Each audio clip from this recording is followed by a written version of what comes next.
আর তুমি সবসময় অসুস্থ থাকো।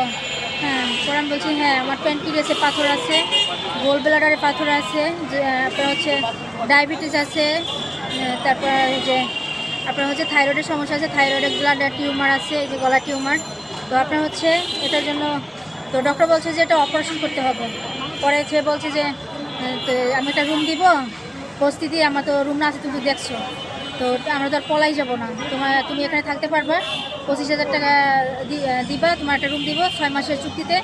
6 মাস যখন হয়ে যাবে তুমি তোমার টাকাটা বুঝে নিয়ে যাবা, তোমার টাকা দিয়ে দিব, কারণ তুমি প্রতিবন্ধী মানুষ, ভিক্ষা করে খাও না তো তোমাকে দেখি, এটা আমাকে বলছে। তো বলার পরে আমি তাকে দিই, তো 25,000 টাকা দিই, এটার বিনিময়ে হচ্ছে আমাকে একটা রুম দেয়, এটা আমার স্ট্যাম্পও করা আছে, তো তার সব কিছু এভিডেন্স আমার কাছে আছে।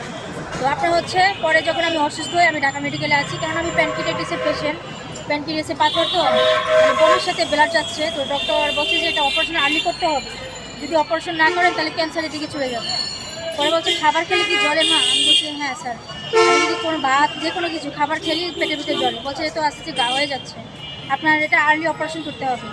তো আমি বলছি আচ্ছা ঠিক আছে। পরে আমি যখন ঢাকা মেডিকেল ভর্তি ছিলাম তো মোটামুটি সুস্থ, তো সুস্থ হওয়ার পরে আমি স্যারকে বললাম যে স্যার আমাকে একটু টাকার প্রবলেম আছে, আমি বাসায় যাই, বাসা থেকে এসে তারপরে আচ্ছা ঠিক আছে যান। তখন ডক্টর আমাকে ডিসচার্জ করে দেয়, তো আমি বাসায় আসি, বাসায় আসার পরে ওখানে আসে শুনি সে তারা বাগানে বিক্রি করে চলে গেছে। ওই যে মোনা, মাইনুদ্দিন মোনা বাড়ি বিক্রি করে চলে গেছে, তার বোনও ছিল যারা হয় তুরফে রত্না সাংবাদিক, তোরা বাড়ি বিক্রি করে চলে গেছে। পরে আমি বলছি কি তা আমার টাকা দিয়ে গেছে, সেটা তো আমরা জানি না, তুই ওকে ফোন দিই। তো আমি মোনা আঙ্কেলকে ফোন দিই, তো ফোন দেওয়ার পরে সে আমার ফোন রিসিভ করে না। পরে তার বোনকে আমি ফোন দিই, তার বোনের নাম হচ্ছে যারা হয় তুরফে রত্না। ফোন দেওয়ার পরে হচ্ছে সে আমাকে বলতেছে কি যে তুই বারবার ফোন দিচ্ছিস লেগে, প্রতিবন্ধী বাচ্চা, প্রতিবন্ধী ভিখারি। পরে আমি বলছি দেখেন ম্যাডাম আমি তো অসুস্থ ছিলাম, তো ঢাকা মেডিকেল ভর্তি ছিলাম, তো আমার তো অপারেশনের কথা বলছে ডক্টর, আর আমার টাকাটা ইমিডিয়েটলি দরকার, আর আপনি নাকি বাড়ি বিক্রি করে ফেলাইছেন, আমি তো আর এটা জানি না, এখন বাসায় এসে শুনলাম। আর বলছে হ্যাঁ বিক্রি করছি, তো কী হয়েছে? আমি বলছি আমার টাকাটা যদি দিতেন, আপনার তো আমার টাকাটা দেন, কত টাকা তুই পাবি না, তো কি তোর টাকা তো দিব না, তুই যা করতে পারিস করিস। আমি তো এটা কোনো কথা, আপনি তো সাংবাদিক। পরে বলছে আমি সাংবাদিক তো জানোছি, তাহলে এবার কত কষ্ট লেগে টাকা চাষ করলে 50,000 টাকা করে। বলছে আমার সব কিছু এভিডেন্স কিন্তু আমার কাছে আছে, কত থানায় যাবি, থানায় যে অভিযোগ দিবি যা। পরে আমি থানায় হচ্ছে অভিযোগ দিই, তো অভিযোগ দেওয়ার পরে হচ্ছে সে ওটা পরবর্তীতে জানতে পারে বলতে কি আমি পুলিশকে সব কিছু জানাই, এসআই মিজানুর রহমান, যে হচ্ছে রূপনগর থানায়। তো জানার পরে সে বলছে আচ্ছা ঠিক আছে আমি দেখছি। দুদিন পরে আমি তাকে ফোন দিই যে স্যার কোনো রেসপন্সও পাচ্ছি না। পরে বলতেছি দেখেন আমি তো ফোন দিছি পাই নাই, তারপরেও আপনি যদি বলছেন আমি আবার একটু দেখতেছি। পরে তার সাথে নাকি কথা হয়েছে, আমাকে ফোন দিয়ে জানায় যে হ্যাঁ কথা হয়েছে, এখন আপনার টাকা যদি না দেয় ওই ক্ষেত্রে তো আমাদের কিছু করার নেই।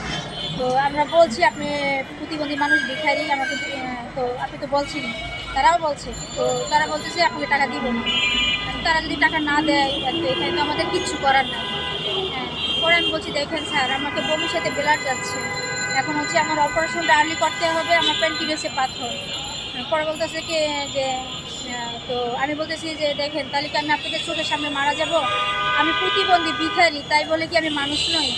তো আমি তাকে ফোন দিই যারা হয়তো উঠে রত্নাকে, সে পরে বলছে হ্যাঁ সেটা জানছে। আমি তাকে বলছি যে অভিযোগ দিয়েছে হাফসান আহমেদের মেয়ে, যে নাকি টাকা পায় আপনাদের কাছে। আপনি টাকাটা যেমন একটা চুক্তি থাকে না যে আমি 6 মাস এই রুমে তুমি থাকবা, আপনার 6 মাস পরে এই টাকাটা তোমাকে রিটার্ন দিব, আর তারপরে আর তোমার রুমটা যে সেটা আমি নিয়ে নিব, মানে তখন টাকা আমাকে রিটার্ন দিলে তো আমি তার কাগজপত্র দিয়ে দিব তাকে।